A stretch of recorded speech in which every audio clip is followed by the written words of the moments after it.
Good morning student. आज हम लोग क्लास 12 का चैप्टर 13 का एक टॉपिक कर रहे हैं multiplication theorem of probability. That means probability का मल्टीप्लिकेशन थ्योरम क्या होता है और उसको किस तरीके से यूज किया जाता है, ये हम लोग करेंगे आज। तो सबसे पहले हम लोग देखते हैं, हमने लास्ट क्लास में पढ़ा था कि probability of E slash F, that means ये प्रोबेबिलिटी है, दैट मींस इसमें एक ही प्रोबेबिलिटी है F की नहीं, तो probability of E intersection F upon probability of F, probability of F, इस तरीके से इसका फार्मूला था। अब अगर हम लोग ये फाइंड करें यहाँ से probability of E intersection F, तो probability of E intersection F के लिए क्या होगा, probability of F multiplication of A, इसका मल्टीप्लाई हो जाएगा इससे, तो probability of F multiplication of probability of E slash F, ये होगा probability of E intersection F। तो इस तरीके का for two E and F, for two events के लिए क्या है, इस तरीके का फार्मूला जो बन रहा है यही मल्टीप्लिकेशन थ्योरम है। ऐसे ही 3 के लिए भी हो सकता है। 3 के लिए क्या होगा, probability of E intersection F intersection G या GEF बोल देते हैं, probability of GE intersection F। ये 3 के लिए अगर जो फार्मूला होगा वो क्या होगा, प्रोबेबिलिटी ऑफ G, यहां से जो वैल्यू आएगी probability of E multiplication of probability of F slash E होगा and probability of G slash E intersection F। इस तरीके से ये दोनों फार्मूला क्या कहलाते हैं, मल्टीप्लिकेशन थ्योरम कहलाते हैं प्रोबेबिलिटी के। बट अगर E एंड F क्या है, इंडिपेंडेंट है, इसी में और हम लोग कंडीशन देखते हैं।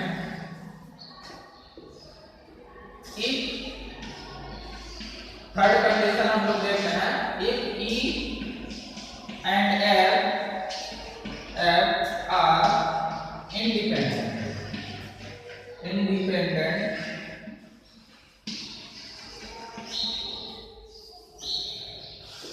E and F are independent, E और F दोनों क्या है, इंडिपेंडेंट है, उस कंडीशन में probability of E intersection probability of F जो वैल्यू होती है probability of E multiplication of probability of F के इक्वल होता है अगर वो दोनों इंडिपेंडेंट है, क्योंकि इंटरसेक्शन की जो वैल्यू होती है वो इसके इक्वल हो जाता है, सेम हो जाता है। इंटरसेक्शन की वैल्यू अगर इंडिपेंडेंट है तो 5 होता है, इस तरीके से। सेकंड, अगर 3 के लिए भी ऐसी है, 3 4,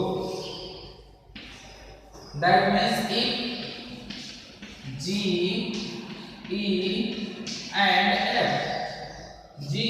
F are independent,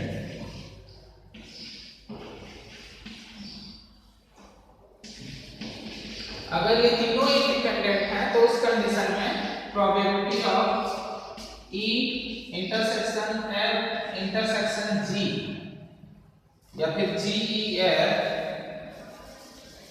probability of G intersection E intersection F, इसकी जो वैल्यू होगी वो किसी equal to probability of G multiplication of probability of E and probability of F, तीनों के मल्टीप्लिकेशन पे क्या होगा, इक्वल होगा, तब अगर ये तीनों क्या है, इंडिपेंडेंट। तो इस तरीके का ये सभी फार्मूला प्रोबेबिलिटी के फार्मूलास हैं, मल्टीप्लिकेशन फार्मूलास, इनका यूज करके हम लोग क्या करेंगे, क्वेश्चन बनाएंगे। तो हम लोग एक्सरसाइज 13.2 पे कुछ क्वेश्चन देखते हैं कि किस तरीके से इन सभी फार्मूला का यूज किया जाएगा। एक्सरसाइज 13.2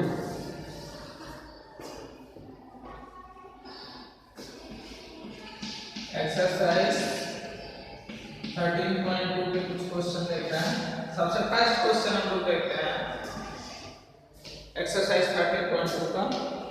फर्स्ट क्वेश्चन क्या है गिवन है, if probability of a equal to 3/5, probability of ये हमें गिवन है, if probability of a equal to 3/5 and probability of b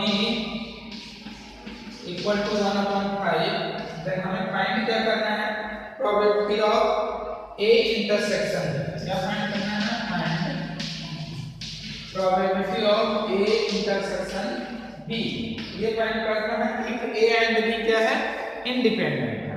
तो इफ a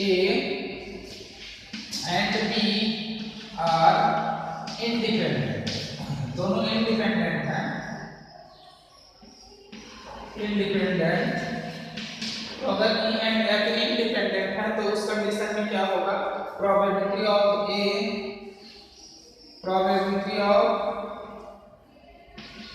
इंटरसेक्शन B की जो वैल्यू होगी वो probability of A multiplication of probability of B, ये दोनों के मल्टीप्लिकेशन के इक्वल होगा।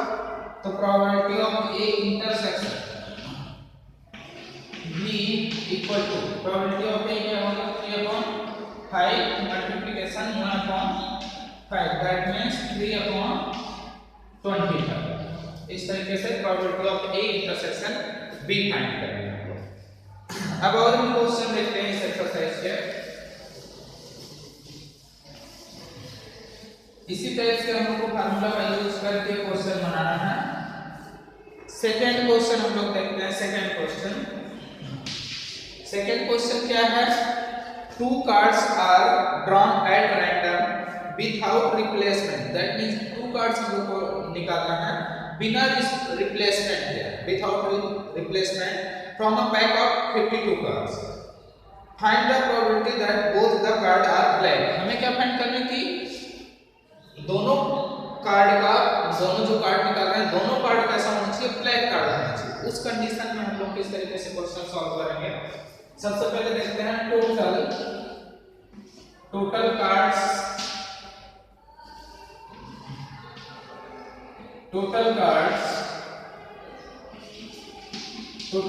कितने हैं, 52 कार्ड्स हैं, एंड ब्लैक कार्ड्स कितने होते हैं, black cards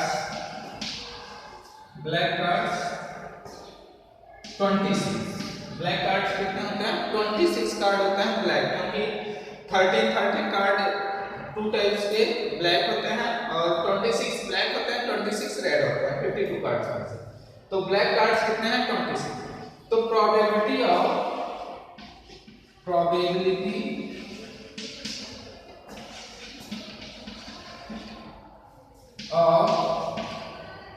first black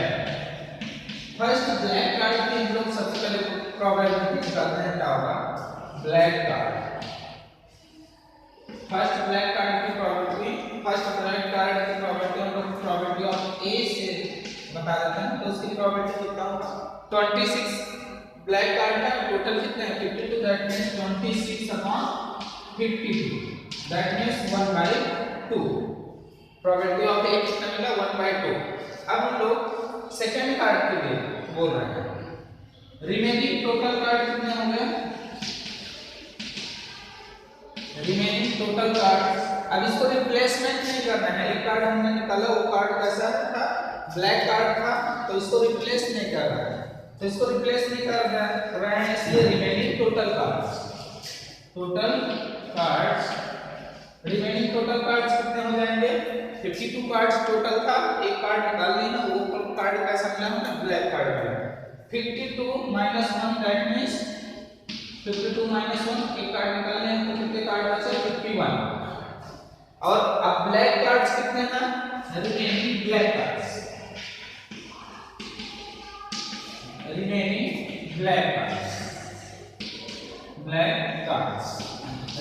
black cards कितने बचे हैं, 26 था, 26 - 1 दैट मींस 25, ये होगा रिमेनिंग ब्लैक कार्ड। अब हमने क्या बताया, probability of second black card. तो सेकंड ब्लैक कार्ड की प्रोबेबिलिटी को कैसे फाइंड करेंगे ये देखते हैं। Probability of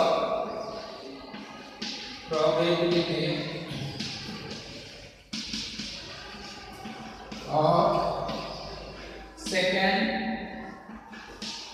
black card, second black card की प्रोबेबिलिटी हम फाइंड करना है तो उसकी प्रोबेबिलिटी हम लोग क्या लिखते हैं, probability of B, probability of B. तो बी के लिए क्या होगा 25 अपॉन 51, सेकंड ब्लैक कार्ड के लिए प्रोबेबिलिटी।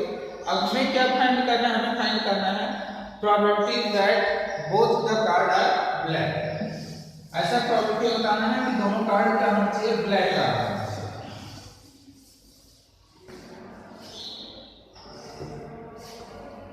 प्रोबेबिलिटी ऑफ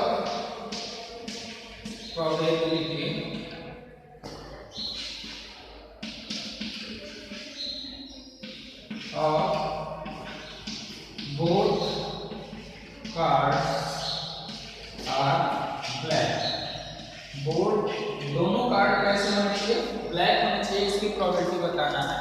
तो अगर दोनों कार्ड ब्लैक चाहिए तो उसके लिए क्या फाइंड करेंगे, probability of A intersection B.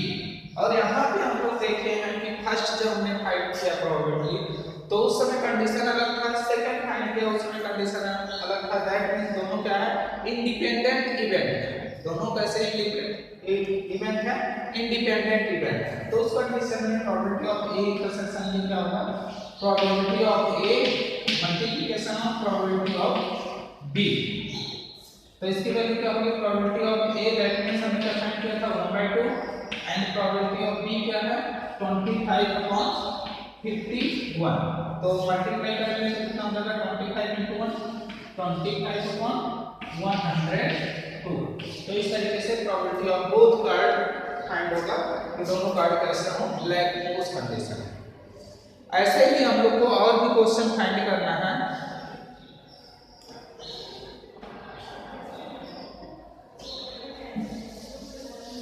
तो हम लोग और क्वेश्चन फाइंड करें तो देखते हैं क्या वैल्यू मिलेगी हम लोग को।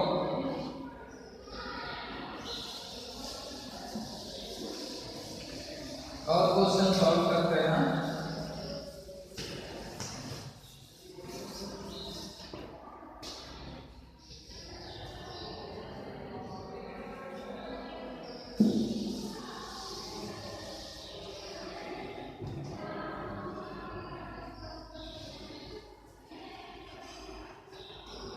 क्वेश्चन नंबर 6 हम लोग देखते हैं। क्वेश्चन नंबर 6 क्या है, इसमें कुछ प्रूव करने के लिए दिया है। Let E and F be event with PE. हमें क्या गिवन है, पीई गिवन है, पीई इक्वल टू क्या गिवन है 3/5 एंड एफ गिवन है 3/5 एंड एफ गिवन है पी एफ गिवन है 3/10 ये गिवन है। PE इंटरसेक्शन F भी गिवन है, PE intersection F equal to 1/5। क्या गिवन है 1/5। क्या हम लोग को ये बताना है R E and F independent, क्या E एंड F इंडिपेंडेंट है। तो if E and F independent, अगर इंडिपेंडेंट है तो क्या कंडीशन होता है हमारे पास, इंडिपेंडेंट। तो probability of E intersection F equal होना चाहिए probability of E multiplication of probability of F पे इक्वल होना चाहिए। तो probability of E intersection F क्या है 1/5 equal to probability of E 3/5 and probability of F 3/10। Multiply करेंगे तो 1/5 इक्वल टू 3 3 जा 9/5 10 50 9/50 is not equal to 1/5। 9/50 is not equal to 1/5. This is not equal to, so E and F are not independent. इसका मतलब यह है कि E और F independent नहीं। E एंड F इंडिपेंडेंट होते कब? जब वो क्या होते हैं, इक्वल हो जाता है। P of E intersection F की वैल्यू दोनों का मल्टीप्लिकेशन के इक्वल होता है, तो दोनों क्या कहलाते हैं, इंडिपेंडेंट कहलाते हैं। बट यहाँ पे दोनों इक्वल नहीं है, इसका मीनिंग क्या है कि E and F are not independent. तो इस तरीके से आपको इस एक्सरसाइज के पूरे क्वेश्चन बनाना है। अगर किसी क्वेश्चन में डाउट रहता है तो आप पूछ सकते हैं। Thank you.